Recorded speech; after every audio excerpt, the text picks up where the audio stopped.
In this video, I'm going to be sharing with you my scalping session using only pure price action, which means I'm not using indicators. I'm relying on pure price action candlesticks, the bars on the chart. And you can see right now that we are in a big consolidation. We have a downtrend break new extreme following the trend line rule. And you can see I'm using the market geometry connecting the lows and the highs of these bars, allowing me to identify nice channel, because there's always a channel being present on a chart for every single price movement.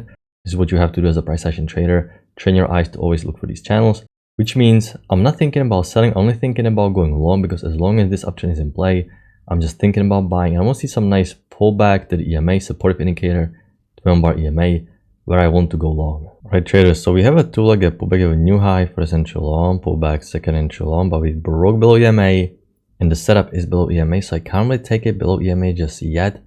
I want to see some high level confirmation setup above the EMA because the uptrend is new high. So the uptrend played out with the break, push to a new extreme. So right now I'm pausing, looking to go long. If the EMA is going to keep holding, we're going to keep working higher.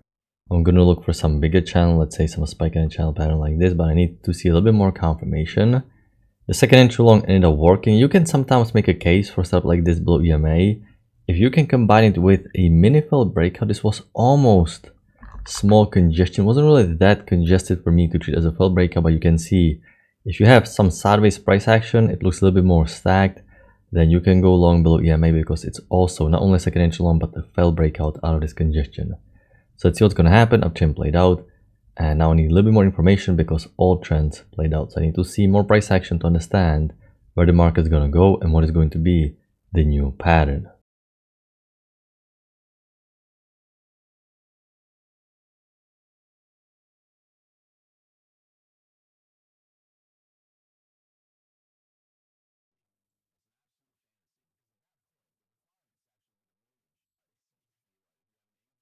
So right now we have a little bit unclear structure because we are in this consolidation. I don't want to go short around this support, but at the same time I don't want to go long because we spike down like this. So this is pretty much slow consolidation, not that many trades. The trade range is just getting established. So I'm following short-term trend line rule, break a new low, break a new high. We should test the new extreme, but I would need new high for a central long, second entry long failure in order for me to go short here.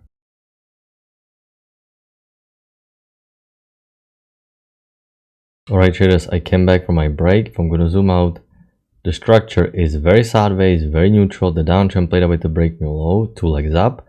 We had bullish reversal. We had a second entry long triple test, but the signal bar, the bullish bar, was way too big, closing on its high, close to these highs. Had it formed smaller, would have been a decent setup. Now we reached the two-legged pullback, measured move almost to the tick, and reverse all the way back down. So as you can see, prices are just whipsawing up and down, So normally when the structure is sideways, we trade like a train range. But because these key levels are not static, you can see the lows are lower, even the highs are not really static. So you can't really buy low and sell high consistently because the key levels are simply not static. The lows and highs are not static. So I simply have to follow short-term trend line rule, and I'm drawing a brand new downtrend now. So we expect new low for this downtrend. I'm looking for second entry short. We have a first entry short here, but you can see kind of like visual first entry short pullback, second entry short. The visual aspect is there, the hidden aspect, but technically there are no breaks here, so this is just first entry short. I still would like to see a lower high, but I'm afraid that the visual aspect will make this work. Unfortunately, only first entry short because we need to take lower here, but the downtrend needs to get new extreme according to trend line rule. We have a spike and a channel pattern working lower. We have a break, so I'm thinking about lower high confirmation setup to test the new low of this downtrend. We have a new low first entry short, mini second entry short, but I can basically treat this as a visual second entry short, but I need the lower high confirmation setup here to test the new low. There was no lower high confirmation setup. We ended up having a break and a decent failed second entry long to test the new low, but it was simply way too late to take it. The market is about to close. Once again, almost no setups today, typical for this week, so it was very hard to find a good setup today. We started with decent uptrend. As we talked about, we have a second entry long here, but it formed below EMA. Had this consolidation been a little bit longer, so you can really see that there is some failed breakout, I can mark it green and you can go long below EMA because the context is clear. The uptrend needs to get new high, but this wasn't a super stacked, so I waited for a higher low. Also, it was right after open, so there's still time left in the day. break a new high. You can see how market moves in pairs of twos. Once you train your eyes to see these two-legged pullbacks, you can expect market to pivot. But there was no good setup. I was thinking there can be some wider channel, something like this, but we broke below. It wasn't confirmed. You're looking for second entry short here. You have only first entry short. You're looking for failed second entry short above EMA reversal. That never happened. Break a new high. So you can see the EMA is starting to go sideways. Once you can't identify the bias, it's probably some form of a trend range. Problem is, normally the trend range is traded buy low, sell high, but here you can see prices can't really go to the resistance. We broke the support, so you can't really buy low or sell high. There are not that many opportunities. So this is mainly just choppy sideways price action. Overshoot can generate stronger correction in the opposite direction for this downtrend, but at the same time, this downtrend is expected to test the new extreme. So now you have conflicting variables. How is that? Because the downtrend needs new low, so I'm not thinking about buying, but at the same time, I'm right around this important key level, so I don't want to go short directly into this after overshoot once the uptrend doesn't have new high yet. Okay, so you can see this is why this lower high failed, because you have overshoot that can generate stronger correction in the opposite direction, and there is no new high. This is only one leg, and you are close to this key level, so you need something stronger. Brought to like a pullback, new high was reached for this uptrend. You have a second entry short, but there was no trigger below this bearish bar. You cannot sell below bullish bar. Had there been stronger bearish bar, you can actually sell a second entry short, double tap, because uptrend now played out. You have the two-legged pullback, and this downtrend needs to get new extreme. Downtrend played out.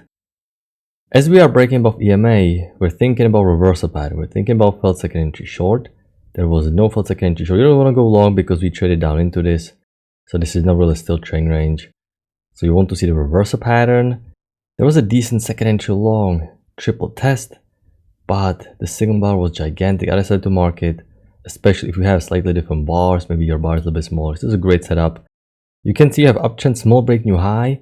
But once you have such a tiny break and you can't even touch the EMA while there's a break in your high, many times the prices will still want to see the technical real new high. And if you can combine with the EMA and the triple test, you can go long. Another measured move to like a pullback reach. This is exactly how market moves. Spike down, only first entry short, very tempting setup, great momentum. Downtrend needs to get new extreme. We're just following the short-term trend line rule. But there was technical no second entry short, a little bit more hidden, a little bit more advanced, but this is a decent setup. And then spike in a channel pattern, and this is how the day ended. So yes, no trade for me today, very boring. Hopefully next week we finally can get faster price action, more setups, because this is pretty much untradeable. The good thing is there are no traps, at least that's a positive. That's what I actually like, because the worst structure is when there are good setups that can trap you and there are little fake outs. This structure is just boring. There are no good trades, but there are also no traps. So at least we don't have losing trades, which is actually always a good thing, because you don't go into the next day feeling frustrated or feeling down. You're just basically neutral. So that's always good. But this is just something we have to do. These are these periods of time where there are not that many setups. It's quite a bummer. You're excited to trade every single day. You come here in the morning, excited to trade, and then it is this slow and choppy. But this is simply part of trading. Nothing really we can do. Sometimes there are super easy days, and sometimes there are days like this. So this week has been quite boring, and hopefully the next week will be a little bit better. So I hope you had a good trading day. I'm going to wrap it up. I'm going to talk to you next time. Good luck in your trading.